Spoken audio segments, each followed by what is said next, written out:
I'm incredibly excited because about a year or so ago at Terror Tuesday, which my coworker Joe Ziemba does, he showed this movie Axe, and I went in knowing nothing about it, and I was expecting gallons of red blood paint and poorly framed compositions with actors spewing bad dialogue, the kind of corny stuff you'd expect.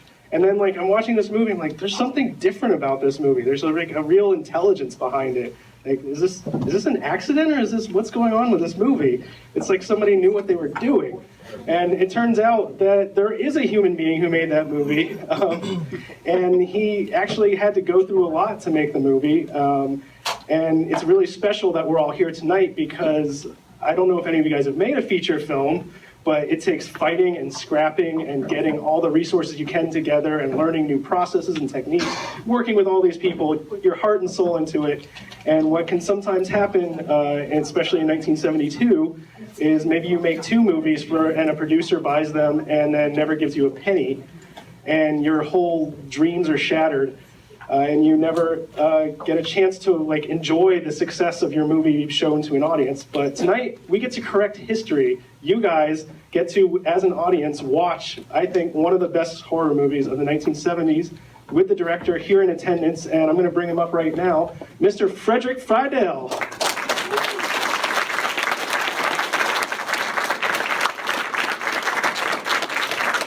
Thank you. Thanks for coming, and thank you to the the Drafthouse and Laird and Tommy for bringing me here. I have actually never seen this movie on a screen like this. When it was released, it was in a drive-in, and I was listening to the sound on a squawk box, and somewhere over those cars there was a screen. So for me, it's really a privilege, and I also want to thank David Gregory of Severin Films, who did the most amazing Blu-ray release on this, and did features about the making of these movies, and I couldn't be more thrilled to be here, and actually thrilled to see so many other people here. So thank you very much. I hope you enjoy the movies. Awesome. So we're watching two movies tonight, so the credits will come up for this, and then we'll come back up and give a short introduction to Kidnap Coed, and then after we'll do a Q&A, so we can actually sit down and have a discussion about the movie. Great. Awesome. All right, thanks guys. Enjoy the show. I have to ask, how old were you when you made that? 25. How does a 25-year-old write characters that sadistic? Where does that come from? The scene where they humiliate the girl in the convenience store is ugh. I get chills just thinking about how creepy it is. Where was that coming from in you? It's a great question. Next. Fair enough. I just wanted to ask about the main woman in the movie. Her name was Leslie Lee, and she didn't have acting experience before. No, she'd been a model, and she was actually the daughter of the state senator of North Carolina, so she was really raised to privilege, and but she had never acted before, and as a result of that, I tried to keep her dialogue to a minimum, but I thought she visually and just sort of emotionally carried so much of what I thought Lisa would carry that I thought if I photographed her a certain way and just, it was more treating her like a model, but, And it's great. It comes through, just watching her bathe and shave her weird granddad. He's communicates so much about her character that she doesn't have to say much. It's amazing. Oh, thank you. So we're going to set up the next movie a little bit. Would you want to say anything about Kidnap Coed? Well, we shot this, this was shot immediately after Axe was finished, and since I appreciated Jack Cannon's work so much, I just wrote a script where I thought if a little bit of him was good in Axe, then a lot of him would be better. So I just made him the central character in every scene in Kidnap Coed, and we shot it just about a month after we finished Axe. And I always heard that you were probably had a better chance of raising money for your next movie before your first movie comes out. So I convinced my investor that able to have 2 hit movies instead of 1, so he was kind enough to just bankroll the second one too. Excellent. Well, let's watch Kidnap Coed. We'll come back and we'll talk a whole lot more and give you guys a chance to ask some questions too. Great. All right. Thank you. Thanks, guys. Well, that was 2 hours in North Carolina, as seen by Mr. Frederick Friedel. What'd you guys think? That was a cool movie. Okay. So I should mention real quickly before we get any further in conversation, the whole reason this is happening is because Severin, the home video label, is putting out this Blu-ray double feature that you just saw, both of these movies. You can purchase this online or probably at like end of a year or Waterloo local stores, but you can also get it online. But yeah, they made that transfer happen, and it's very rare to get to see something that'll look so good. You agree, right? You shot the movies, and It's been decades since it's even looked anything like that. you know, all of the release prints are faded of these movies to various shades of magenta, so that was cool. So how much, this is a gross thing, and we talk too much about money, but I do think it's worth noting, how much did Axe, which you originally called Lisa Lisa, how much did that cost to make? It cost $25,000, and that included an answer print. So that's incredible. So that's like, if in 1972 dollars, that's like a mid luxury car, basically. So next time you watch a Michael Bay movie and you're seeing like car after car get exploded, just think like how many young filmmakers could have taken that money and made a movie like Axe instead. So thank you for using the money for that. Sure. And actually half a car in his movie would have. And you have your background was in photography. Yes. Okay. Well, I took a couple of photography courses and then took a couple of acting courses, and then decided to combine the two, and film seemed like the best way to do it. And it definitely shows, like, the way you, in this movie too, and especially in Lisa Lisa, the space is such an important part of the movie. Like, you really get a feeling for the spaces. So that's really cool. And you told me, I read actually in Stephen Thrower's Nightmare USA, Citizen Kane was actually an influence to you when you were working on Lisa Lisa. Do you want to talk about? Yeah, I never, I didn't really watch horror movies very much, and Orson Welles was one of my favorites, and I wanted to make movies by the time I was 25 because that's when he made his movie, and not that there's any comparison between Axe and Citizen Kane, but I had that as my goal. And so those were the movies I watched. And visually, those were the exciting things that made me want to make movies. So regardless of what the content of this was, the visual style was always the incentive and the excitement about making a movie. And his use of depth of field and deep focus and low angles and all of that just was so dynamic and exciting for me that as soon as I got on the set, I mean, I couldn't wait to try those things out. And I felt that content-wise, I mean, what a low angle does is it sort of gives you a sense of the ominousness or sort of the power of something. So, I mean, in some ways it fit. These characters were ominous and a bit overpowering. And just to sort of go back very quickly, you asked a question that was actually a very good question before, and then I said next question because there was actually a shortness, we were short of time. And the question was about the nature of, you know, the violence, which was creepy and off-putting and a bit sadistic in both of the movies, and, you know, how at 25, you know, I could write that. And basically, in order to do drive-in movies, part of the thing that was necessary to have a drive-in movie actually be saleable is that there had to be violence in it, or, you know, some number of bad people doing bad things to people. And so most of the choices for what happened in the movie really were what would be the kind of behaviors that would make the audience loathe these people and really feel that anything that happened to them was justified. So I thought of the most unctuous things that they could possibly do. And I actually found their humiliation of the woman who worked in the mini mart in some ways more unctuous and more difficult than their actual killing of a guy who was a killer at the opening. So that part wasn't easy for me also. And just that scene in particular, I chose a woman who was probably one of the shyest people I knew. And for her, being asked to take off her blouse was a violation that would be real for her. And I knew that it was going to be difficult for her.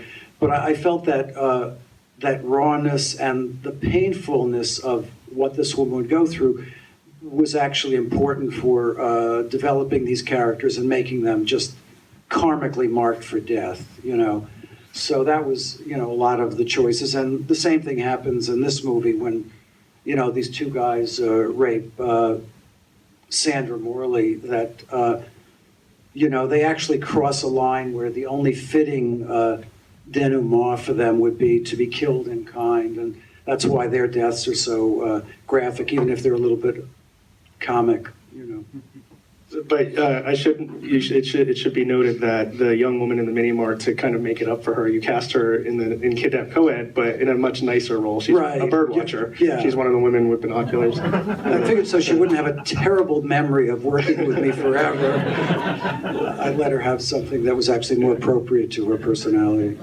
Yeah, it is very effective. I love that the violence in your movies is uncomfortable. And some exploitation movies relish in it a little bit too much, and it's fun. But here, it definitely is like, ugh. Yeah. It seems to. I mean, hopefully it comes out of character, and other than just pure gratuitousness. Exactly. So you're not too interested in traditional genre, obviously. So you weren't watching horror movies to get into the mode for writing acts. What was your major inspiration? And you can see shades of Polanski's Repulsion in Acts, Lisa. What was the inspiration for Kidnap Coed then, if not crime fiction? Basically, it just came about because I was trying to figure out a story where I could use Jack Hanna in every scene, and I said, well, if he kidnaps someone, he's going to be in every scene, and it came out of just a simple idea. What could possibly happen to a woman and a kidnapper where the kidnapping was probably the nicest thing that happened in the movie? And what could possibly bond them is that if they both experienced something even more horrific than that. And that was, basically the idea, to just keep upping the ante. And, I thought the only thing that could possibly bond them would be if something horrible happened to her while he was protecting her, and that he felt so guilt-ridden, and that she began to feel that he was actually a human being who was suffering over it, and it somehow created some sense of closeness. It wasn't like the Stockholm Syndrome where, she's just under someone's thumb and eventually that cracks a person psychologically where they bond with the kidnapper. This was more just what might emotionally bond the two of them. And there was, at the time, though, a very famous kidnapping case right before the release of this movie that, do you want to talk about how that ended up on the first poster? Yeah, that was a terrible idea of mine. I'm sitting with the editor and we're trying to figure out what we could possibly put on the poster, because there was he was going to have one date, or, at the University of Florida in Gainesville, at a theater there where I went to school. And it's late at night in the editing room, and we're punchy, and we're going, well, Patty Hearst, she falls in love with with her kidnapper, and so he throws out a line like, "Why would the Symbionese Liberation Army not want you to see this movie?" And I'm going, that is so preposterous, and somehow we're laughing, and suddenly this, ridiculous mood. We start thinking of every parallel to Patty Hearst, of which there is zero. And if it wasn't so late at night, I probably would have realized how offensive that whole thing was. But it was late at night, and we had to get a poster done. And we're reading it, and we're laughing at it. It's hysterical. And it absolutely has nothing to do with the movie. And so that's how Patty Hearst poor Patty became part and part of this movie. Yeah. So you distributed these two movies by yourself at first, right? Yeah.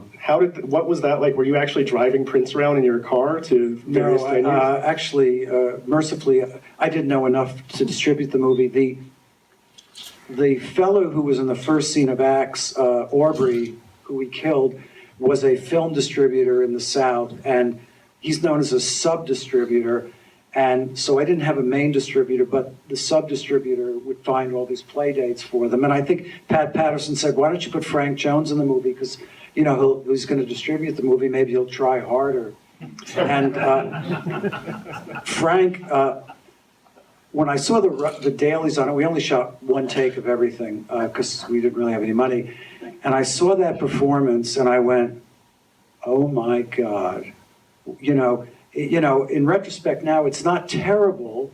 You know, it's a little bit larger, and I was going, God, maybe I should have really used an actor and found another distributor. But anyway, Frank died a beautiful death, you know.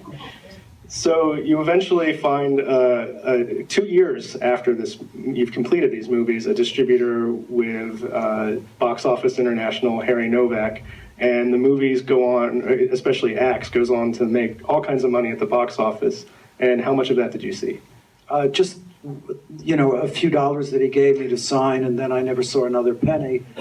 And then I actually lost touch with the movies completely. I mean, it was this really terrible story of just being naive. And Laird was pointing out that back then you didn't have the internet, and it was sort of harder to investigate people, and now you can Google people and find out how many crimes they've committed and how terrible they are. And, you know, Harry came off as a fairly nice guy. And then I remember I got the first the box office returns on a sheet. And I had called theaters and they said it was doing pretty well. And then Harry shows me a sheet of paper that convinces me that the more they play, the more money I will owe him.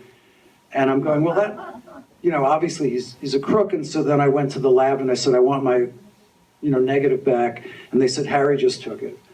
And then I hired a lawyer, or my partner did, and the lawyer said, who was a great lawyer, said, this guy is really, you know, I was going to say gutter rat, but that's you know, maybe insulting to, you know, those animals. But, you know, he's so practiced at taking advantage of people and declaring bankruptcy and moving his assets that you'll never see another dime. And, you know, it's probably best to just move on with things. So that's basically. But the story has a happy ending. The movies were basically, I don't want to put words in your mouth, but they were basically stolen from you. And it's taken all this time, but now through the hard work of David Gregory and Severin, you're here now and able to watch it with an audience. So thank you for coming out, and thank you guys. Oh, sure. Thank you very much for coming. You saved my night, and probably my month, possibly my year. Thank you. So on that note, let's open up the floor to some questions. Does anybody have a question? I see someone on 7305 in the middle. Oh, yeah, that's you. Okay. I was going to say, I thought that the first movie is really, really good, and I thought the second one was, like, fantastic. Oh, thank you. And really cool, both of them really cool. I appreciate them. I'm curious, you said you made one, like, a month after the other one. I felt like the artistry of the second one was, like, several levels above the first one. Like, if that was just working things out on your first film, or more money, or... It was slightly, yes, it was slightly more money. It was $35,000. And that extra $10,000 afforded me a little bit more time to shoot. And also we could rent a dolly for $35 a week or something.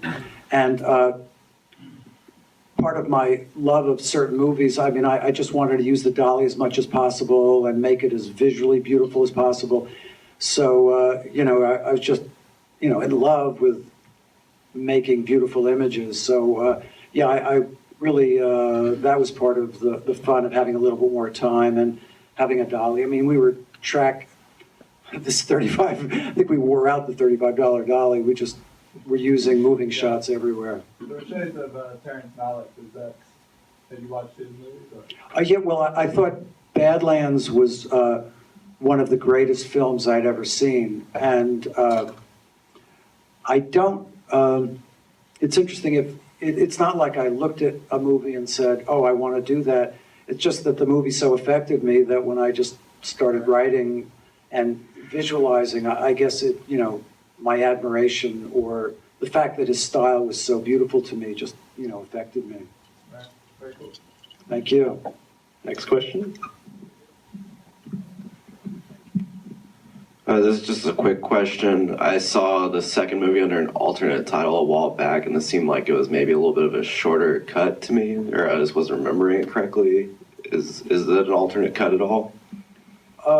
No, I know that the distributor, now this is, you know, again, I lost touch with the movies, but I know that he released that movie multiple times under multiple titles, and he really didn't have any compunction about luring the same person in to see the same movie under false pretenses. But so you might have, and I think it was called Date with a Kidnapper. I was told that title existed for it, and a few other things. So he might have cut some stuff out of it. He did cut out we shot probably the most beautiful scene in the movie. Not only did he cut it out, he destroyed the negative, so we never, when we were trying to release it now, we couldn't even find a copy of it, and so he did a lot of snipping on it. More questions in the back, middle? Yeah. Is there a chance we'll see another movie?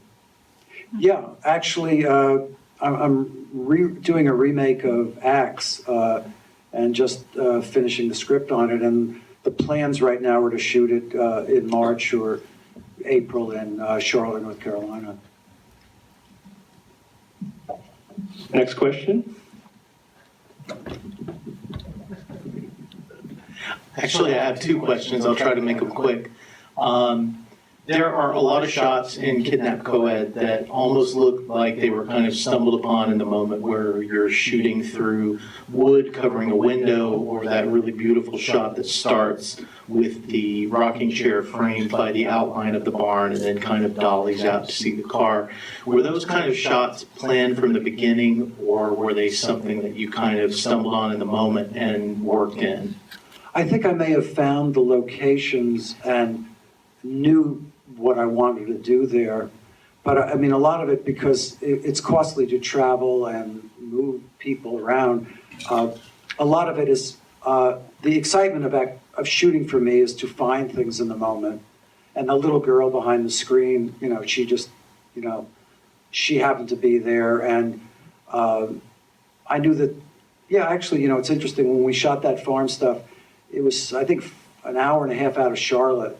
So I just was told we could have the use of that farm for a half a day. And when I went up there and there's a barber chair on the porch, you know, I said, well, that's, you know, a natural, and a lot of that stuff. And then when the person who lived there sort of looked the way he did, I said, we'll use him. And, you know, a lot of it was just sort of making use of some really evocative things that we stumbled upon. Thank you. I also wanted to ask quickly if you could share some thoughts about the Bloody Brothers cut, which I've heard about but haven't seen, and what the experience was like putting that together and kind of where the idea came from. Yeah, it's a great question. Bloody Brothers, when the movies were stolen, I thought the only way I would ever have my movies back is if I came up with an idea, since Jack Cannon plays sort of a bad guy in both movies, that I tried to come up with a way where I could use the footage of the two movies and make an entirely new third movie. And so I came up with this idea that there would be twins separated at birth, and 40 years later, on the same day, they would both go on killing sprees. And it kind of worked, you know, for a while. I mean, and mostly it was therapy, because I was so angry at Harry Novak that it was, you know, I thought I was going to kill the guy, and I thought, well, let me at least get, you know, channel that rage this way, and let's get a third movie and just fuck him, you know.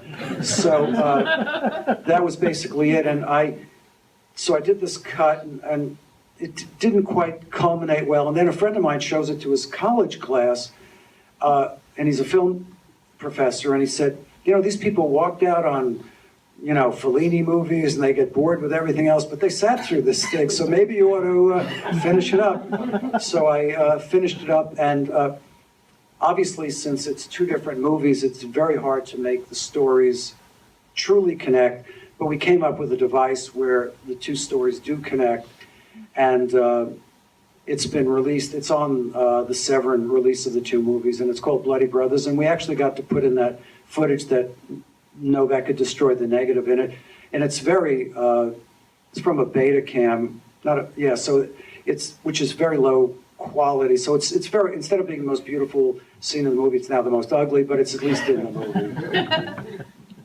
Okay, I see some hands. Oh, one right here. Yes, ma'am.